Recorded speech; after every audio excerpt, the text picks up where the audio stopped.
کبھی سوچا ہے کہ جب تم درود شریف پڑھتے ہو تو وہ الفاظ آسمانوں کی طرف کیسے جاتے ہیں؟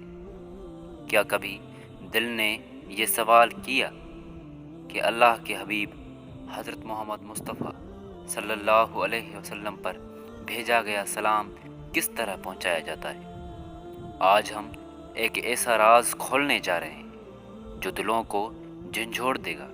حضرت واصف علی واصف رحمۃ اللہ علیہ فرماتے ہیں، درود اللہ کا ذکر بھی ہے اور اللہ کے محبوب حضرت محمد مصطفیٰ صلی اللہ علیہ وسلم کا بھی ایسا عمل جس میں دونوں کا ذکر، وہی عمل سب سے اعلیٰ ہوتا ہے۔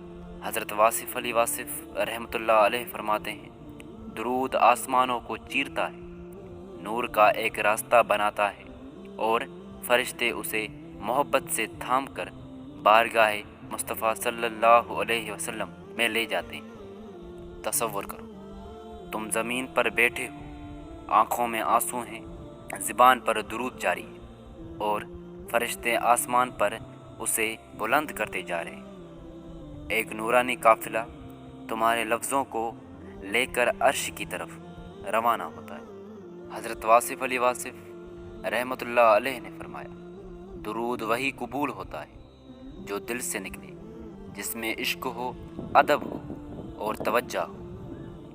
جب تم گناہوں سے سچے دل سے تائب ہوتے ہو، جب تم درود صرف زبان سے نہیں بلکہ دل سے پڑھتے ہو، جب تم پر حرف کو محبت کے ساتھ ادا کرتے ہو، تب درود قبولیت کے اس مقام تک پہنچتا ہے جہاں سے واپس لوٹنے کا سوال ہی پیدا نہیں ہوتا۔ واصف صاحب فرماتے ہیں، جو دل درود سے آباد ہو جائے وہاں خوف اور حسرت کا گزر نہیں ہوتا۔ درود شریف تمہارے دل کو روشن کرتا ہے، تمہارے رزق میں برکت لاتا ہے، تمہارے گناہوں کی معافی کا سبب بنتا ہے اور آخرت میں نبی کریم صلی اللہ علیہ وسلم کی شفاعت کا ذریعہ بن جاتا ہے۔ نبی پاک صلی اللہ علیہ وسلم نے فرمایا، قیامت کے دن میرے سب سے قریب وہ ہوگا جو دنیا میں مجھ پر سب سے زیادہ درود بھیجا کرتا تھا۔